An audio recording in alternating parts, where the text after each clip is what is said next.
Welcome everybody to today's ACSM Brown Bag in Science webinar. The goal of this webinar series is to familiarize our ACSM students with the breadth and science that ACSM members conduct. Today we are pleased to welcome Dr. Lauren Ptomey and Mr. Joe Sherman as today's presenters. I'd like to start with a few housekeeping items. If you are having trouble hearing or seeing the webinar, please hang up and join again. It's most likely a problem with your internet connection, and leaving and rejoining will likely take care of any problems you might be having. Today our presenters will talk for about 30 to 45 minutes, and then we will have time for Q&A afterwards. So if you have questions throughout the presentation, please type them into the GoToWebinar question area on the screen. If you purchased CEC for today's webinar, you need to watch the entire webinar to receive your CEC. The 1 credit CEC will be applied to your ACSM account within 2 weeks. When the CECs are ready for you, an email will be sent to verified viewers, that is, those who've actually watched the webinar, with some instructions on how to access the CEC documentation. Now I'd like to tell you a little bit more about today's presenters. Dr. Lauren Ptomey is an associate professor at the University of Kansas Medical Center. Her main research focus is in the use of technology for the promotion of weight management and physical activity in individuals with cognitive disabilities, specifically intellectual and developmental disabilities like Down syndrome or Alzheimer's disease. She focuses on the impact of diet and physical activity on body composition, metabolism, and dementia in individuals with cognitive disabilities. Today we also have Mr. Joe Sherman. He is a senior research coordinator with the Division of Physical Activity and Weight Management at the University of Kansas Medical Center.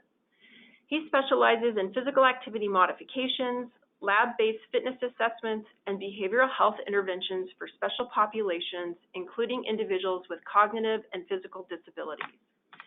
So welcome to everyone today. Thanks again, Lauren and Joe, for your presentation you're about to give. And at this point, we're going to turn it over to Dr. Ptomey.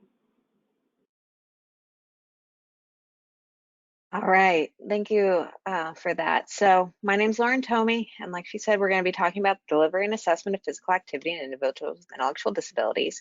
But I know really the purpose of today's talk was more to give students and other individuals more of a broad idea of research and research labs and how they made up. So first slides I want to go over is really just kind of talking about our research lab and what that looks like and how we're able to do this research. So I am part of the Division for Physical Activity and Weight Management at the University of Kansas Medical Center.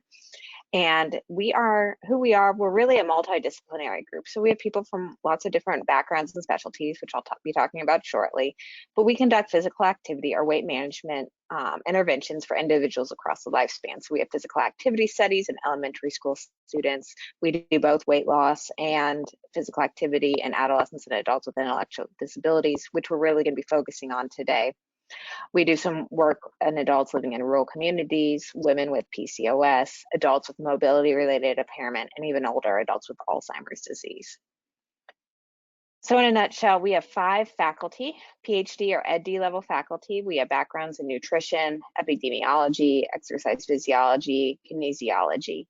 And while most of us are cross-trained on more than one of these specialties, it really shows that it kind of takes a group of people in different backgrounds to conduct some of the research that we do.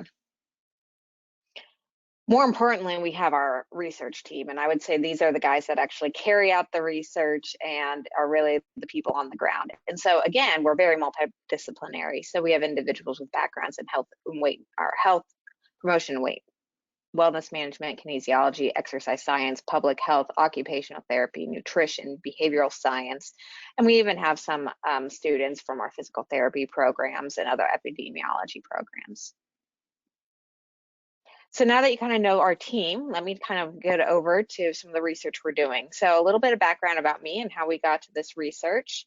I got my PhD actually in medical nutrition science, and while doing that, I was doing behavioral weight loss interventions for individuals with intellectual disabilities. And what we were learning is we could get these individuals to lose weight and actually maintain it pretty well, but we weren't seeing any changes in physical activity.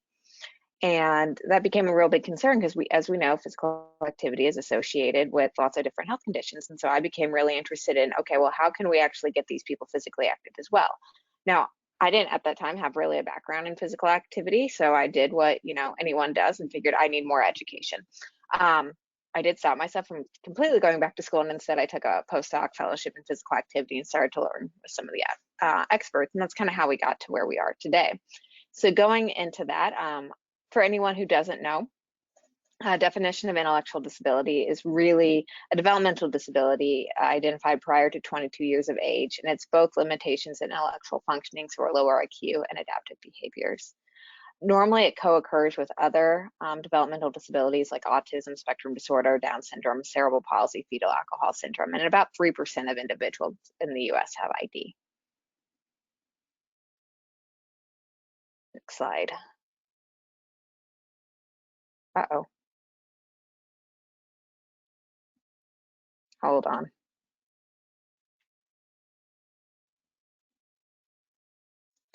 I will warn everyone, we are having a lot of technical difficulties today. Both our slides and the sound aren't quite working quite right.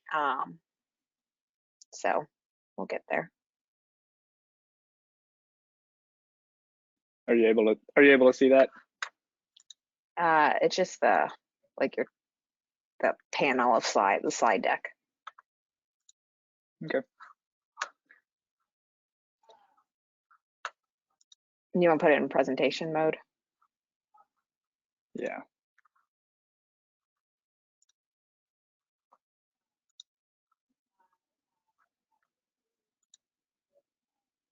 All right, 1 second. Sorry. We would think, what is it, 16 months into this pandemic, we would have all figured out remote technology. And now I feel bad because I say we do everything remote technology, which we do, and yet we still can't figure out how to share PowerPoint with you all. So. Okay, 1 second. Let's try this again.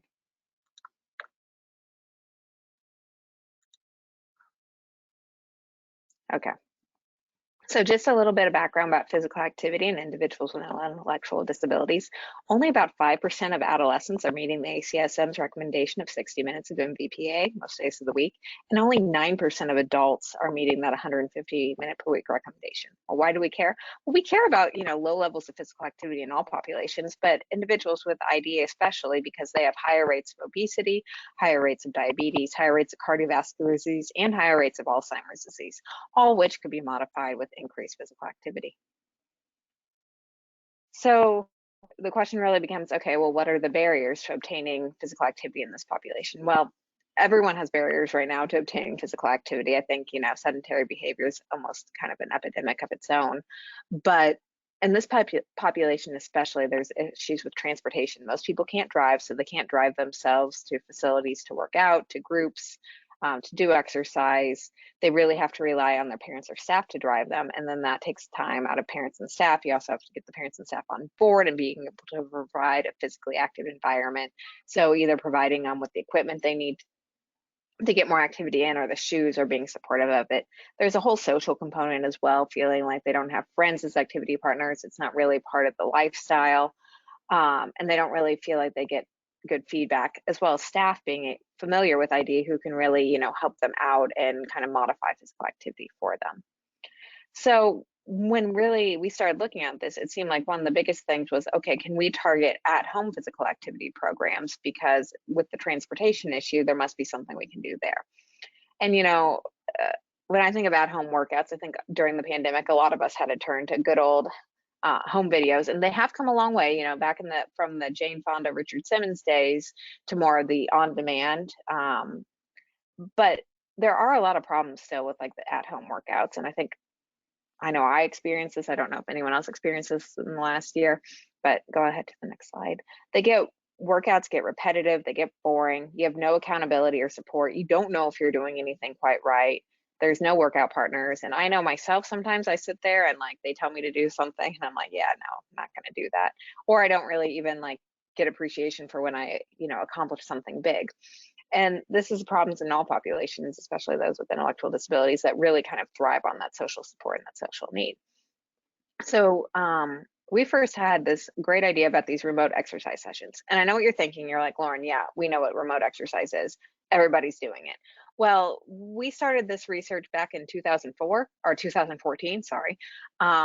And so at the time, no one was really doing this. And so it was this brilliant idea, at least we thought of at the time, where, okay, we could deliver physical activity remotely to groups of people.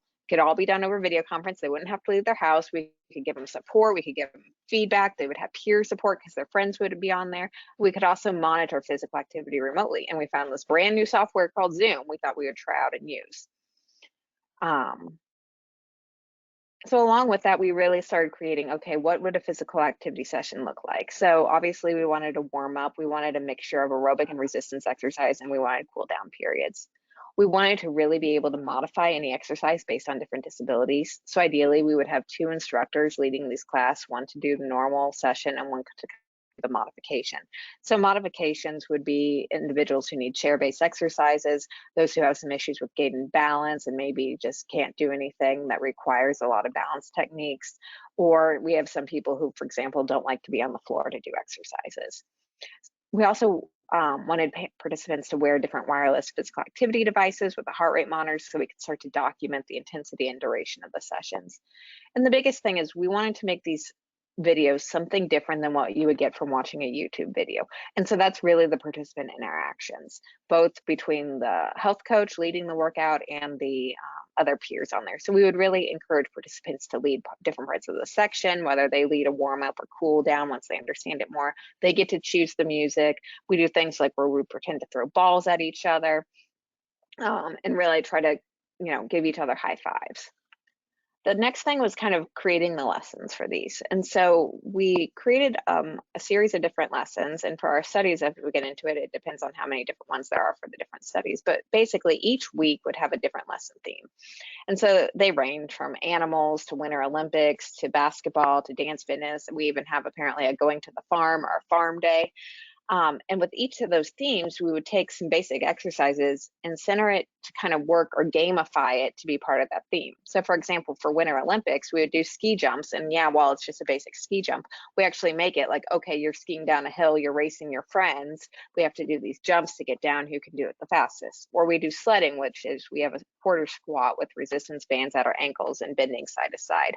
We also do throwing snowballs, where every participant has a throwing scarf that they throw and they have to catch, like they're throwing a snowball. And then we have people on the other end trying to pretend they're dodging the snowballs by doing squats.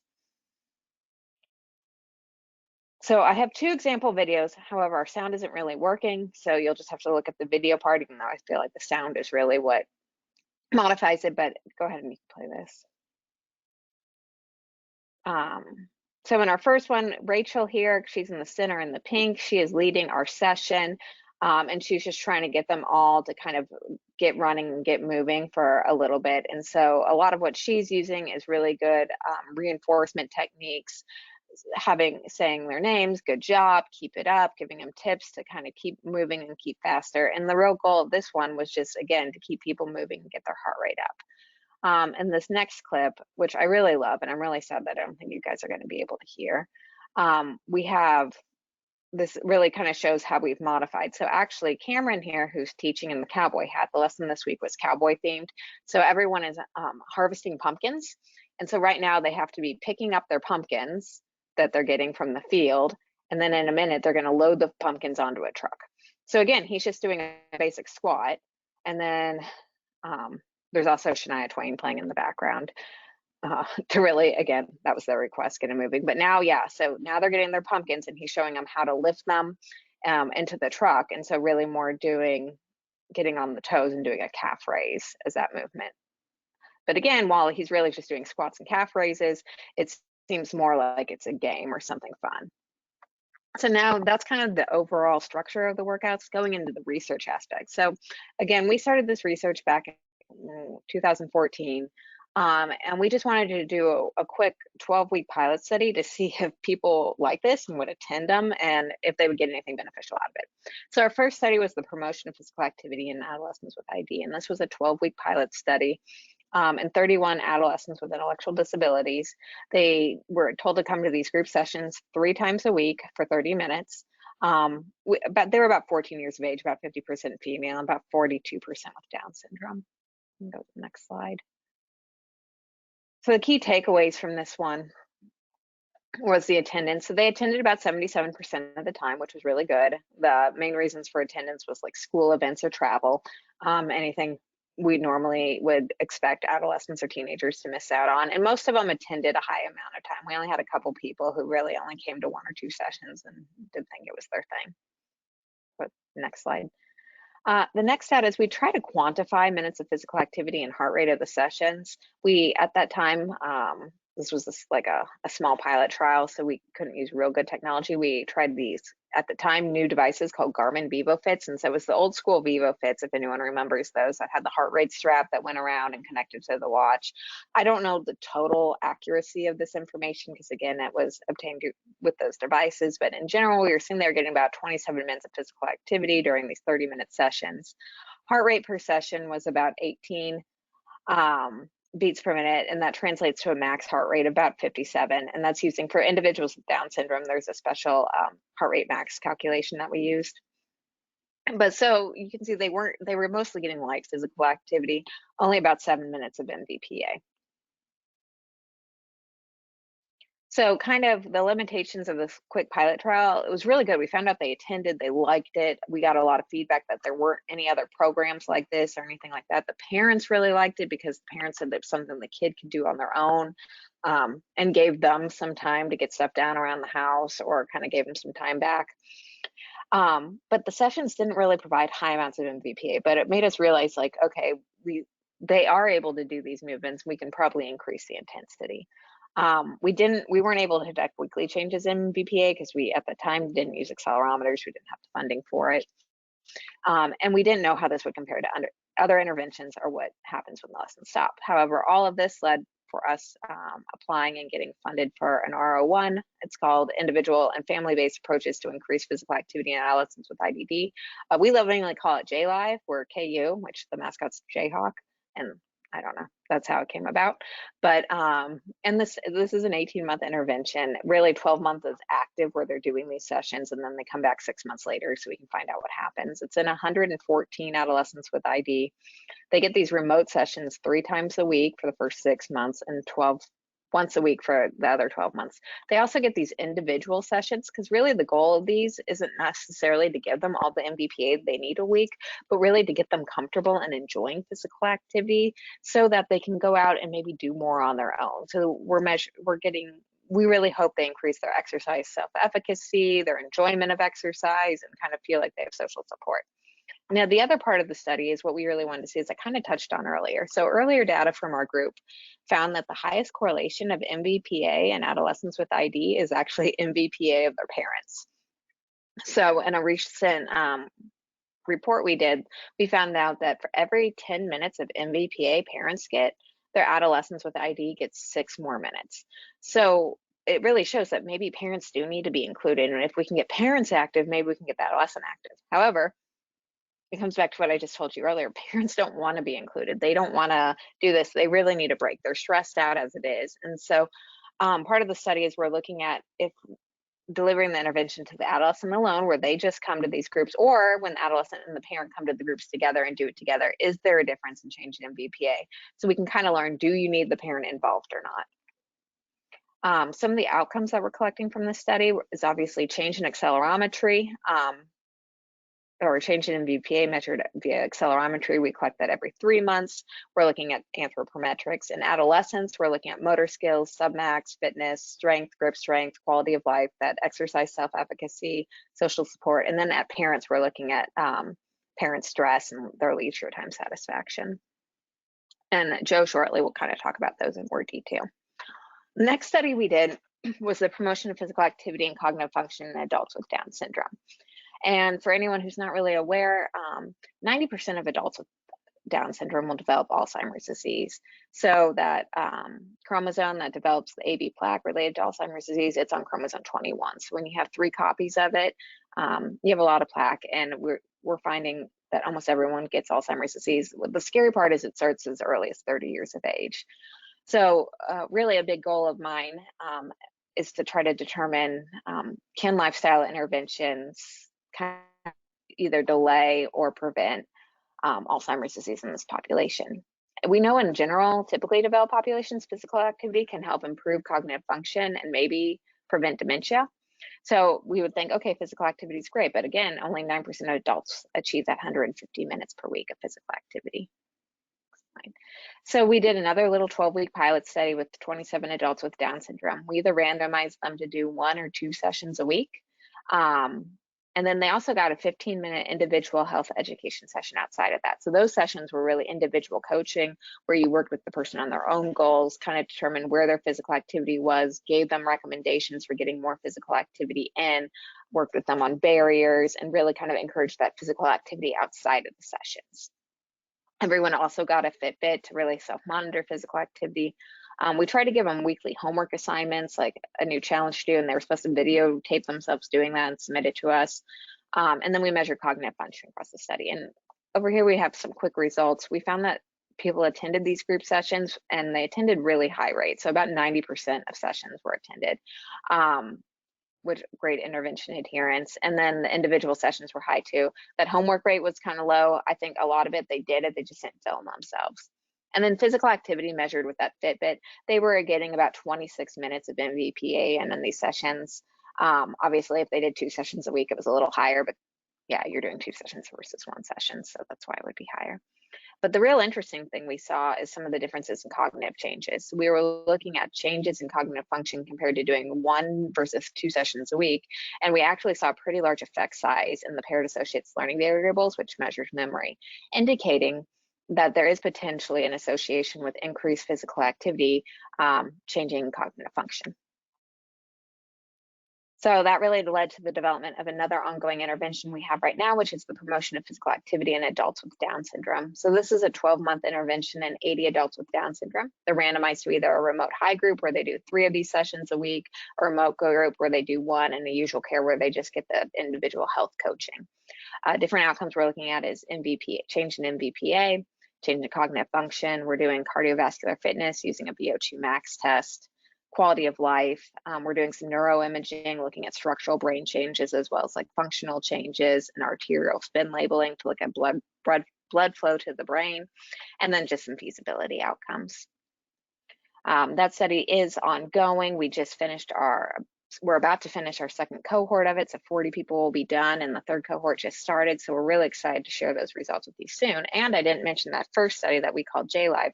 We actually just finished primary outcomes, so that's changes at 6 months last week. And I was really hoping I could show you some data, but 1 week turnaround wasn't going to happen, especially as we're still getting those accelerometers back. But in conclusion, so individuals with ID have low levels of physical activity. We know a lot of the barriers include time, travel, support, and education. There aren't a whole lot of home-based interventions to promote physical activity. There's some evidence that parent-based behavioral interventions might help, but there's a lot of barriers related to that as well. We also know that these group lessons delivered remotely may increase physical activity. At least they seem feasible, and we're hoping, shortly here we'll have some results to show long-term changes across time. And the other things we're trying to learn right now are the sustainability of physical activity after the sessions that go away, changes to weekly physical activity, and changes to those other health outcomes. So now I'm going to turn it over to Joe Sherman, who's really going to kind of talk about the fitness assessments we're doing and how we really had to modify some of our lab-based testing for this population. Yeah, thanks for the introduction. So we're going to jump into some of the assessments of fitness and how we've taken some of the objective measures of fitness and really adapted those to these particular populations, adolescents and adults with ID. So some of the assessments that we're going to perform in our lab, and this is not exhaustive by any means, and it's always changing, but we'll do some treadmill tests, some strength tests. Specifically, what I'm going to talk about today is going to be the VO2 max and submax plate loaded leg press, 1 rep max prediction, as well as grip strength, the test of gross motor development, which is a battery of different assessments looking at locomotor and then also object control skills. So we're looking at running, jumping, hopping, hitting a ball off a tee, dribbling the ball. Then the flexibility measures, YMCA sit and reach, and then also a couple balance measures as well. So we'll jump right into that first study that Dr. Ptomey talked about, the J-Live study as we call it, and this is with adolescents with ID. Some of the assessments that we're going to perform, and this is the order with which we'll perform them at their study visit. So we're looking at the test of gross motor development, submax treadmill test, which is a graded test to 75% of predicted heart rate max, leg press predicted 1 rep max, and we use a plate loaded Cybex leg press, and we do a 5 rep max. And we use a grip strength. We obviously use a hand grip dynamometer for that. We initially were going to utilize chest press, but unfortunately some of our participants were not large enough for our chest press machine, so we kind of did a proxy with grip strength.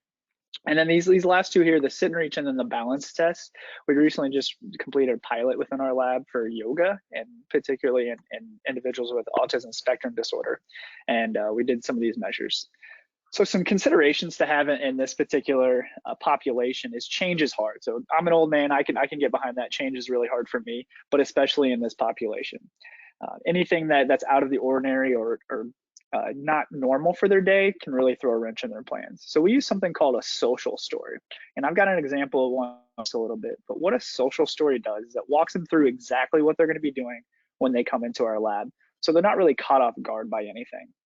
And step by step with pictures, videos, instructions of exactly what's going to happen. And we obviously send this to them beforehand so they're able to get a good grasp on what's going to happen. The next point, constant feedback and encouragement is essential. As Dr. Ptomey was talking, there are some issues with exercise self-efficacy in this population, so we really have to make sure that they feel like they're doing a good job, and really give them some encouragement and some feedback on that. So there's really a few different ways we're going to do that, but it's really making them feel like they're obviously doing a good job, but not necessarily being all rah, yeah, great job. It's being direct and precise, especially for individuals with autism spectrum disorder, and maybe a little more upbeat with those with Down syndrome, and really understanding your population. So that kind of gets me into the next one here. So make the participant feel like the center of attention. A lot of times when they go to doctor's appointments or they're out in public, it's not necessarily them being the ones that's spoken to. It's their parent, their caregiver, whoever it might be. So it's our goal, and what our real goal is, to build some independence in these individuals and make them feel like the center of attention. So we're talking with them, we're not talking at them. We're not telling them what to do. That's not going to behoove anybody or really help them achieve their maximal independence. So we're talking with them. It's a conversation. And that really brings me into the last point there. There's a gray area with this population, and that's where subjectivity is going to come in place. All those measures there on the left side, those are objective measures. They all have certain criteria that we're following. They have certain protocols that we follow, but how we get to those is really, really the key. So, I mean, that's basically what we're trying to do is we have to explain exactly what we want them to do in a way that they're going to understand. That way we know it's not necessarily our explanation that's holding them back from performing the fitness assessment, it's the actual assessment itself. And if we don't have the explanation down, if we're not explaining it correctly, well, then that's not going to be good, valid data. And that's really all we have in our lab is data. So we have to make sure we're doing our job right. And then let's see. So helicopter parents, Dr. Ptomey talked about how the parents want them to have independence. Well, unfortunately, a lot of times in this population, we get what are called helicopter parents, and for lack of a better term, but the parents aren't used to that individual being able to do some of these assessments, whether it's speaking to us or whatever it is. And we really like to show these parents that they really are able to be independent, and it's pretty cool to see they hop on a treadmill for the first time and they're able to do the treadmill just fine, and the leg press, they're super strong, and their parents are really, really shocked by it. So it's rewarding. So those are all blanket statements for all adolescents with ID. So now a couple other points. So specifically for individuals with autism spectrum disorder, they really feed off of direct, precise instructions. So making sure they understand exactly what you're going to do. Don't be all rah and all over the place. Make sure you know exactly explain exactly what you want them to do. They do have a lot of sensory aversions, whether that's tactile, so things against their skin, or auditory. I like to cheer a lot, but that's not necessarily what they feed off of. So making sure that you kind of dull that down a little bit for this population helps them really thrive. And then giving them choice and control. So I mentioned we have a strict protocol on the order of assessments that we're going to perform on the left side, but that doesn't always happen. Maybe somebody's having a bad day, they come in and they don't want to do the motor development test first. So then we move on to maybe the strength. And once they're able to do one of the tests, a lot of times they'll go back and really do the rest of the assessments. Because what we don't want to do is force them to do something that they don't want to do, because they might clam up, and obviously then we're not going to get any data. So complete 180 pretty much. So individuals with Down syndrome, very affectionate, lots of hugging. You're their best friend when they come into the lab already. They respond well to sarcasm, some joking. They're very high energy, so keeping that energy up and really having a lot of fun there. So I've got a video here. Unfortunately, we're not gonna be able to share this now. This is our friend Annie, one of our research assistants here. She's gonna walk us through the grip strength. Unfortunately, I'm not gonna hear it, but I'll give you a heads up on what she's saying. So she's explaining that we have this funny looking thing. She's adjusting it to their hand size. She's explaining that we're going to put this around our wrist so we don't drop it. And she's going to get the proper form here with our elbow to our side. She's going to squeeze it as tight as she can and make a fist. And then we're going to do it 3 times on each hand. So instead of just saying, all right, we are going to do this test in a very bland way, she was making it somewhat fun, explaining exactly what we want the individuals to do. That way they're not caught off guard by it, and it helps them understand exactly what we're going to do. And it's not, we are going to grip this, it's we're going to squeeze it as tight as we can. So in this particular clip, I'm down here on the end with one of our other participants. This is the first part of the test of gross motor development. And he's going to be running. This is the first part. And what I've told him is we're going to race. So I've basically gamified this particular measure. And what that allows is for him to really run as fast as possible. Otherwise, they kind of jog and don't necessarily run fully. So this will allow us to get a true measure of this. So real exciting video. It's basically just him running, but we're able to look at the certain criteria that we're scoring off of and really judge if he was able to do that or not. And on the side here is our modified rating of perceived exertion chart. This is what we use for the submaximal exercise test. You can see it's not the typical 6 to 20 scale that you might, the Borg scale that you might see. This is a 1 to 10 with funny, silly faces. This person's the easiest thing they've ever done in their entire life, and this person's the hardest thing ever with the tongue out. So it's a really, really good modified way to look at RPE. Okay, so this is a social story that I mentioned. This is what we'll send to participants before they ever come into our lab, so they're able to see exactly what's going to happen. So they're going to come into our lab. This is the picture of where they're going to be. They're going to meet myself and Annie, of course, with our mask on, so not our face, but that's how we are now. Then they're going to have the run, which I already show you the video of, and then you're going to walk on the treadmill for a little bit. We'll make them swing their arms because they do have Fitbits, so we want to get their steps, and it's also a better indicator of submax. And then they're going to see how strong their legs are, this is an explanation of me going through the leg press, which you can't hear, of course. And then we also have an ancillary study attached to this one where we'll do a DEXA, and clearly not the best, most comfortable thing to have these straps, so we want to make sure that they're able to see that beforehand. And then the last thing they'll do when they come to these visits is answer some questions on the computer. So as you can see in this social story, it's literally exactly step by step of what they're going to do in that visit. So they're not caught off guard. There's not anything that's new to them. So they're able to get a good grasp. And it's really helped out with data collection and being able to have these participants have a good experience when they come in. So now we're going to shift gears. This is our brain power, or our adults with Down syndrome, for the prevention of Alzheimer's disease in this population. And the only fitness assessment, I shouldn't say only, but the assessment that we perform is a cardiopulmonary exercise test. We do a VO2 max or peak on a treadmill. We use a modified protocol, which I'll talk about here in a second, in this population. So considerations. So in addition to everything that I've already talked about, keeping it fun is key. Like I said, they love to have fun. They love joking around. Encouragement, especially towards max, is so important. If you've ever done a max test, they are not fun. They're literally made to make you fail. You cannot beat a max test. So as you can imagine, it gets a little hard there at the end. So we call this our cheering testing. We have to warn everybody in the building that we're going to do this. Otherwise, they're going to come running in thinking something's happening, because we are yelling, we are screaming, we are really cheering them on once they get towards max. And if you're just standing there, they're not going to obviously necessarily be able to push themselves as much. Once again, if you've ever done a max test, the VO2 mask is not necessarily the most comfortable thing on earth. It is more comfortable than the old school nose piece and mouth mouthpiece, but it's still not the most comfortable thing. So we kind of make it relatable. They're a superhero. Everybody loves Marvel and DC. They're a fighter pilot. They're a diver. They're a Star Wars hero. And unfortunately, a lot of them will have obstructive sleep apnea, so they'll have a CPAP, so they're used to wearing a mask.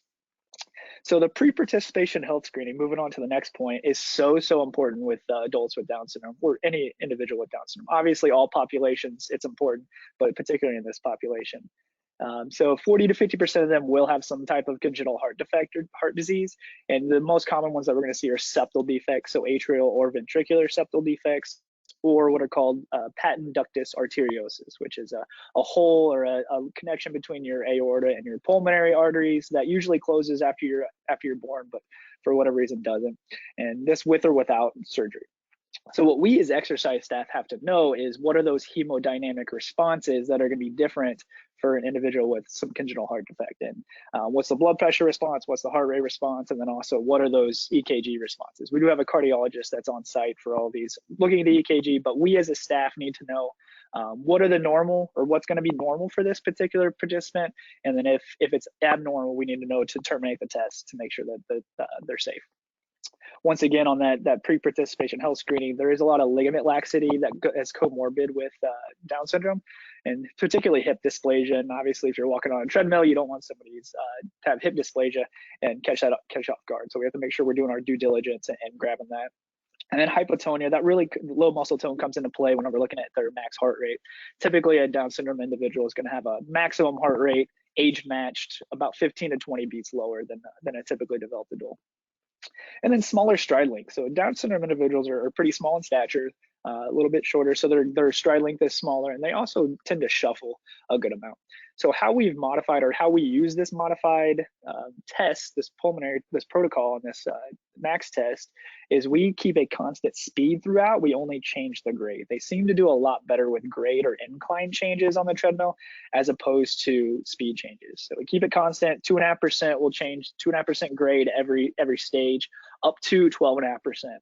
So unfortunately, once we hit that 12.5%, if they're not at max, we'll have to pick up the speed. But our goal is to get them to max or peak before they ever get to that speed change. Because once they get to the speed change, it can get a little hairy, having them keep going. And really, it's almost they're not able to keep up the treadmill as opposed to them reaching max. So we really want them to get that max before they get there. So next slide here, you got a couple pictures. They love having their pictures taken. So you can see he on the left is giving me a wave here. She's, for whatever reason, doesn't look quite as happy. But we got our VO2 mask on, and we have to use extra small or small mask. Like I said, smaller in stature. So you got to make sure that you have the right equipment, of course. The two-way valve on the front with the head strap. And for whatever reason, we found that the mask tends to like to come away from their face, regardless of how tight we get it. So we do use also the headgear, which seems to help. If you're having air leak out of the mask, then you're not gonna have a valid test, and that's obviously less than ideal. You're not gonna make them do a second VO2 test. On the left here, we have our stopping criteria that we use for the max test, and obviously they have to hit 2 of these. A through C is gonna be predictive or typical that we'll use for any max test, but D is where it really changes. So RER of greater than 1, if you're familiar with a typical developed stopping criteria, we look at 1.1 for our RER. So for whatever reason, and we're studying this as well as other people as well, but metabolically Down syndrome individuals are different. So they're not able to get their respiratory exchange, respiratory quotient above 1 very often. And if we're hitting 1, then that means that's a true indicator of their max. And on the right is our prediction equation for heart rate max that we use for Down syndrome individuals. And plug your age in there, and then look at a typically developed prediction equation. You're going to see it's going to be 15 to 20 beats lower than what you're going to see.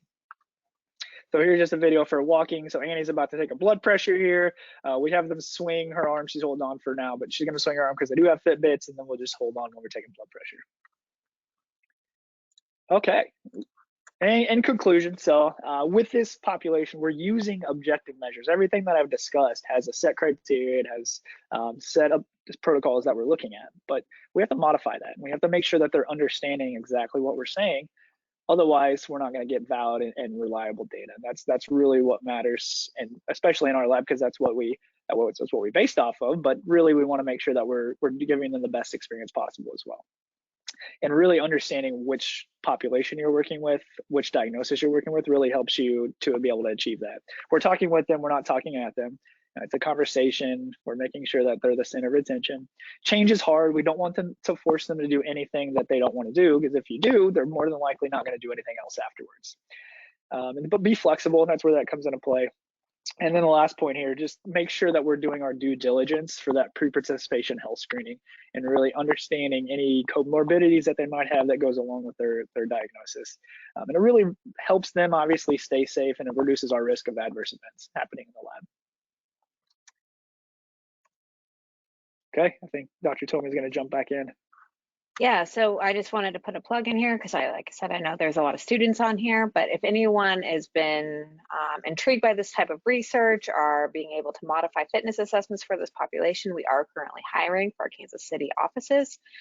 So we're looking for full-time research assistants, much like Joe, postdoc research fellows, Ph.D. graduate research assistants. So if you want links to apply, you're welcome to email me. It's ltomey@kumc.edu, and I'd be happy to tell you more about some of what we're doing, and you can get involved. And finally, the most important slide. Oh, well, there we go. Got to throw up these acknowledgments. So for everyone who's giving us funding over the years, we've gotten a lot of our funding for our pilot studies from the Healthy Weight Research Network for individuals with IDD, as well as the KU Alzheimer's Disease Center. Current funding for our larger trials is from the NIH, both NICHD and NIA. And then we have a great team here. I want to thank, and then of course, all amazing families who always participate in our studies and also let us share our videos with you. So opening it up to any questions anyone might have. Great. Thank you so much, Lauren and Jill. That was awesome. And I do believe that's the first webinar we've had focused on individuals with any kind of disability. So this was great. And I know I learned a lot. We do have a lot of questions coming in. So I'm going to remind everyone, continue to put your questions into the question area on the portal, the GoToWebinar portal, and we'll get to as many as we can. We are going to start with this question, and you can both chime in.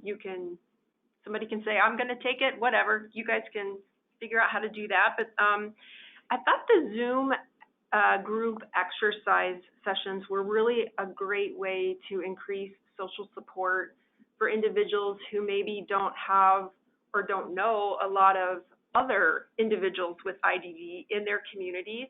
Can you speak maybe even to anecdotal evidence or conversations you've had around sort of the social support building aspect of those group exercise classes? Yeah, and that's a great thing. And that's one thing we love about this program. So actually we have tried to, quantify, because, data, the social interactions we're getting from the videos. And I believe in the pilot, we are getting about 17 different social interactions per participant. In the videos, and we're quantifying that for the RO1 as well. But more anecdotally, the things we see is there are a lot of relationships and friendships that have come after this. So typically, they will either start to share their contact information on the videos, or we get parents who will ask us like, hey, can you give so-and-so my email and phone number? And we've had people become friends and go do like walk dates together. And I think we even had a budding relationship at one point with some of our adults with Down syndrome. So there is a really good social aspect. We really saw this at the beginning of COVID. We were lucky enough that we were all remote. And so we were able to continue on with our studies, and especially in the brain power studies. So the adults with Down syndrome, they were more isolated, I think, than anyone else during that time, because they were really cut off from any other social groups. And they would get on early to the sessions just to chat to each other and talk. They would stay late after it. They're only supposed to come to 3 sessions a week, but we offer more based on different classes. And we had some of them showing up at like 5, 6 sessions just so they could have that social support and see their friends. So I think that's really been a key part of this, is that those social interactions. And I really, again, it's what makes this different than just watching a YouTube video. That's awesome. That's really exciting to hear, Lauren. The next question, are there specific recommended amounts of exercise, weekly exercise for children with Down syndrome to improve cognitive function? Or is it sort of just the general recommendations for all children? Yeah, so we don't know, in terms of like, improving cognitive function, we don't know if there's a recommendation yet. No one's actually looked at this yet. I think we're the first people that have started kind of doing work in individuals with Down syndrome and measuring cognitive function.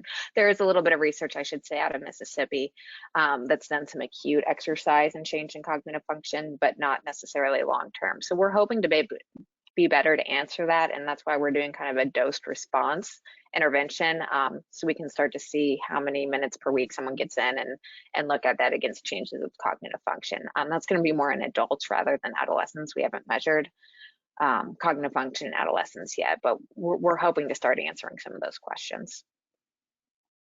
Yeah, this is a really interesting follow-up question. I mean, it's slightly different, but so the question is, the heart rate max equation is different for people with disabilities.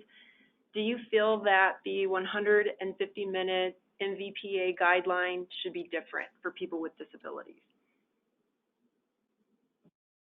Yeah, that's a hard question to answer, and we always go back to that too. That there is no other recommendation right now than those 150 minutes, and I think the key for us, at least, so we've been, whether it's MVPA or PA, just at least getting people active, because there's no good way to measure this right now. So some people who we would classify as light physical activity might actually be doing more MVPA and getting their minutes in. And so I don't know. I think there needs to be more research done where we actually start to quantify minutes of physical activity against the different health outcomes and really see at what point we begin to see health improvement changes. But for now, my motto is always just, let's just get people active and getting some kind of activity. And I don't care if it's light, moderate, or vigorous physical activity, and let's just get as much as we can.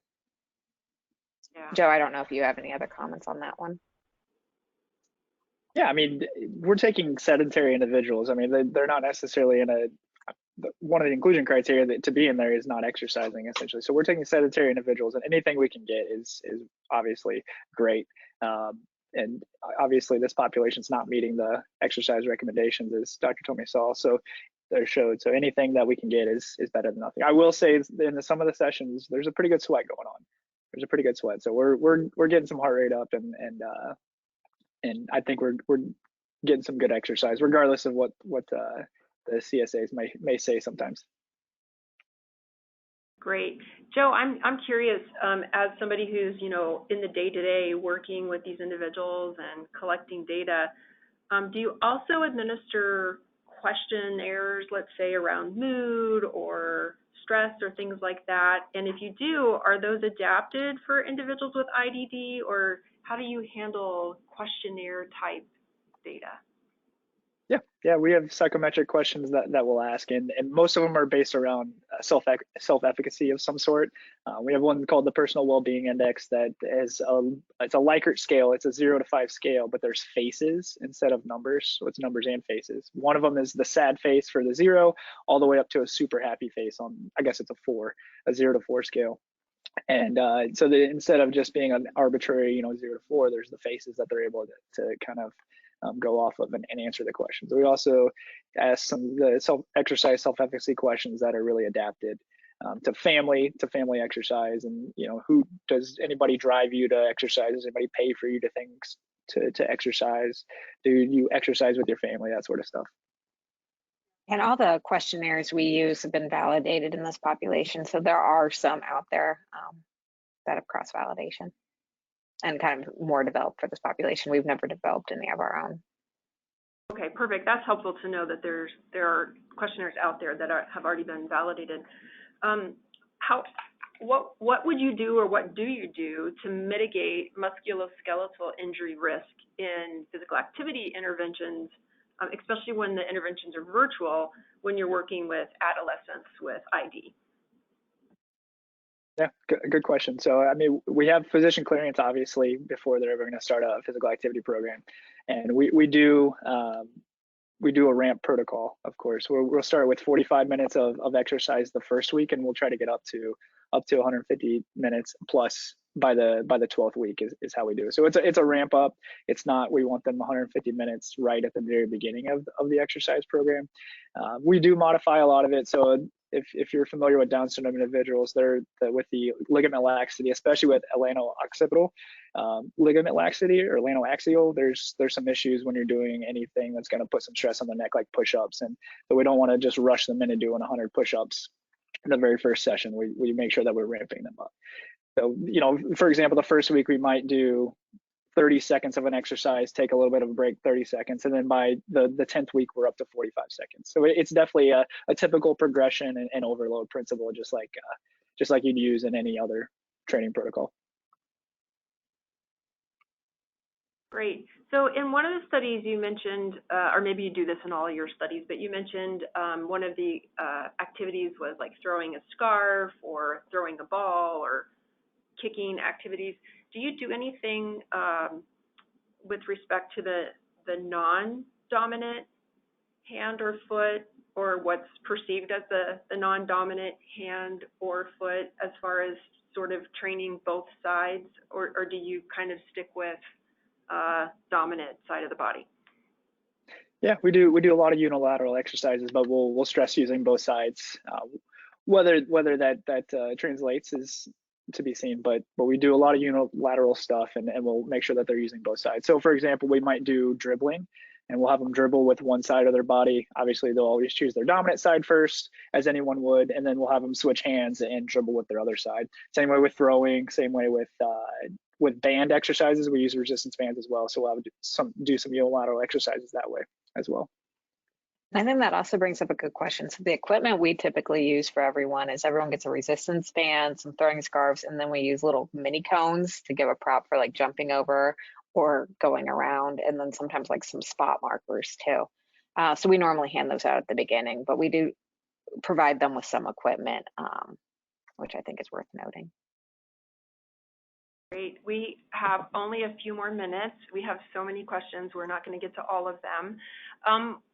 Lauren and Joe, given that you guys have a background also in nutrition, do you have thoughts about how nutrition might play an important role for this group, or are there any hopes to develop an app, for example, that would help individuals with IDD incorporate nutrition and physical activity into their lifestyle?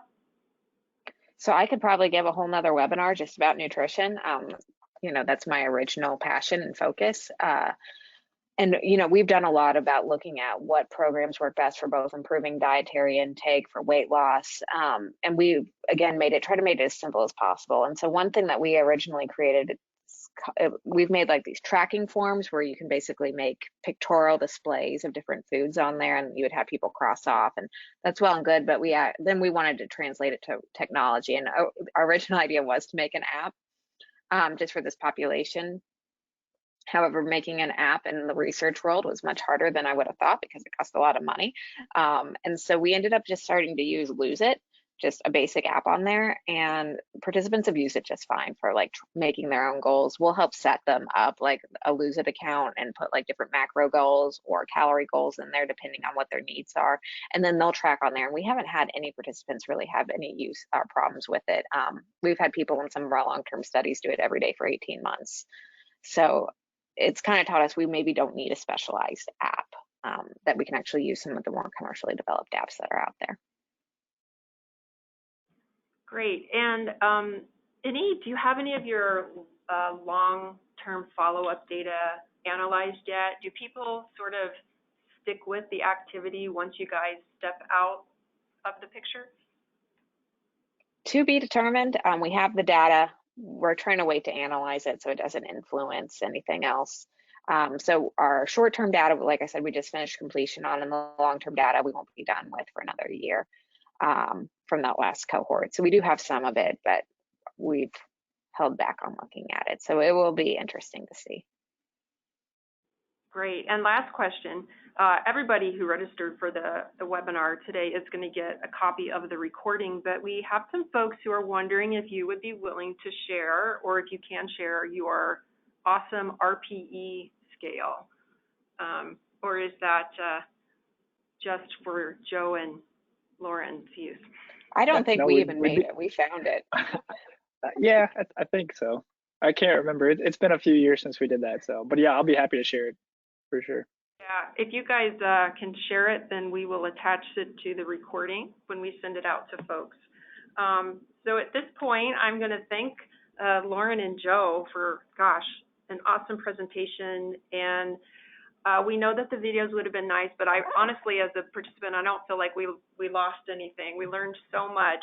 So thank you to that again. Thank you for that. And thank you for everybody for your participation today. As a final reminder, if you purchased CEC for today's webinar, that will be applied to your ACSM account within 2 weeks. And when those are available, you'll be sent an email with instructions how to access the CEC document. Everyone who registered for the webinar today will get a link with the recorded version of today's presentation so that you can continue to learn. And I know that Lauren and Joe had a nice slide at the end with their contact information for folks who would like some additional information. So with that, we're going to say thanks again and goodbye. Thanks a lot. Thank you.